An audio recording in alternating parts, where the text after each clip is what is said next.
You gotta be the hardest workers in the room. And don't fuck the opportunity up.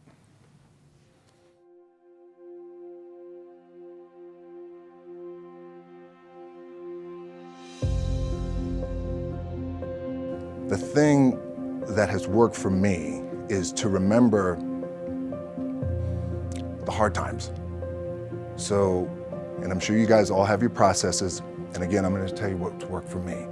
So before a big movie comes out, before, back in the days when I was wrestling with WWE, a WrestleMania match, anything big that would happen, I would always take a moment and I just remind myself, all right, I was evicted when I was 14. We were kicked off the island. We couldn't live in Hawaii. Had no place to live. A lot of shit happened. Then when I moved to Nashville, I was arrested multiple times by the time I was 16 years old. Like, I remember that.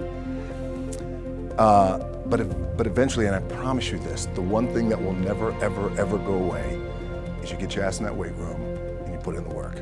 That's gonna happen when you're 30, 40, 50, 60, 70. That never goes away. You get on the court, you shoot some shots, but you're gonna wind up right back in the weight room, right? Right back in your spot. Film gives me the biggest opportunity to make the biggest impact, global impact. I don't want to make small movies. I love and respect our movie business, but I want to make big movies that do well, and when they do well, it's not the money thing, because we have money, right? Money's good. Money's good. It ebbs and flows. It's the idea that I can impact as many people as possible with a big global movie. And when the global movie is touching $1 billion, that sounds good, right? It's good for the bank account, it's good for everybody involved, everybody's getting their piece of cake, it's great. But what that does do, I know I'm impacting people around the world by giving them some good entertainment, making them feel good, leaving the theater floating. So it's the same thing, right? When you guys have this bigger goal, say for example, when you become world champions again, as polarized as the sports world is, it's a fucking incredibly inspiring thing, even if they're not fans of your team. Even if they're not fans of your team. What I was proud of was to walk out on my own, but not only that, but in this fucking moment where the odds are against you, people are watching, your team's depending on you, you either say, I'm done, or this shit, whatever the fuck is going on, it's temporary, and it may fuck me up at some point down the road, but I'm not gonna let this opportunity go by. If I had to be great at something, I wanted to be great in this world of Hollywood and movie making and producing and entertainment, I had to commit, and like you guys have to commit. Obviously, you commit to something, commit to the goal. So I quietly retired. 2 years later, I thought, what the fuck did I do with my career? Because my movies were not doing well.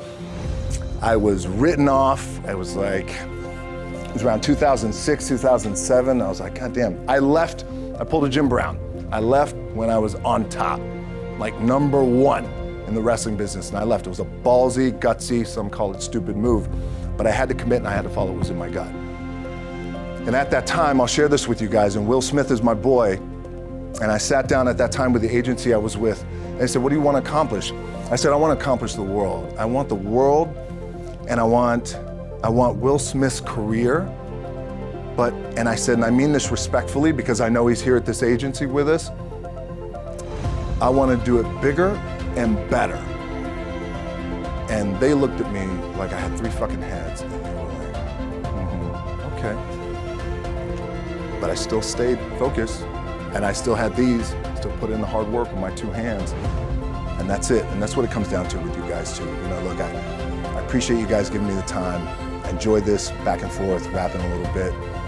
But the one thing I do want to leave you with is, as you guys know, there's nothing you can't accomplish. You're gonna go on, you're gonna become world champions. The key for me, what I think one of the keys is, remember where you came from, keep that shit in the front of your mind, and when shit goes bad and it goes sideways, a lot of shit does, you're getting booed out of the fucking building, or you're coming through this injury, or people are writing you off, oh, you guys ain't gonna fucking make it, you know, any of that shit. You gotta keep it in here. And it really has to, it should drive you. It should. It works for me. It should drive you. You got all the talent in the world. It's all here. It's all here. Everybody's the next best thing. Everybody's the thing. Everybody's the best. It's all here. But for me, and the one thing I want to share with you guys is, and again, I mean this respectfully, is that there's no other team in the world that has this level of hype and cachet and love and sizzle and fucking magic. I'm not saying it because it's magic, Johnson, but I mean that. Like, this team is fucking special. This place is special. Like, that's fucking special.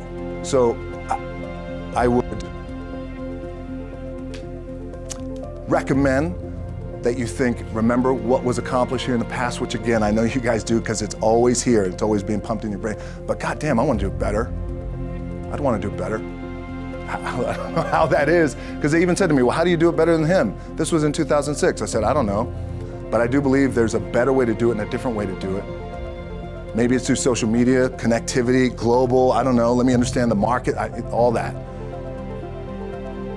Here I am, right? And then one day you guys are gonna be there too.